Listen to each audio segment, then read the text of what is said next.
Ano ba talaga ang role ng husband sa isang pamilya? Hindi lang pagiging provider, hindi lang yung siya ang kumikita o nagbabayad ng bills. Ang tunay na role ng isang husband ay maging haligi ng tahanan, emotionally at physically present sa pamilya niya. Ibig sabihin, hindi lang siya nagtatrabaho sa labas, tumutulong din siya sa loob ng bahay. Kasama siya sa pag-aalaga ng mga anak. Nakikinig siya sa asawa niya kapag pagod o may pinagdadaanan. Handa siyang tumulong sa mga simpleng bagay tulad ng pagluluto, paglilinis o pag-aasikaso ng pamilya. Kasi ang pamilya, hindi yan one-man show. Teamwork yan. Ang tunay na husband, hindi nagsasabi ng, trabaho mo yan. Ang sinasabi niya, pamilya natin to.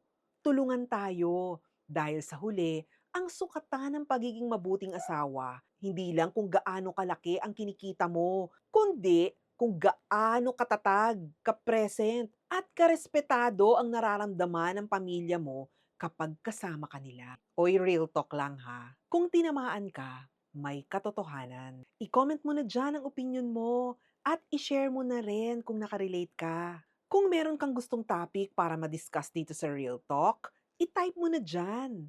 Maraming salamat. This is Ella. See you sa next Real Real Talk. talk with Ella.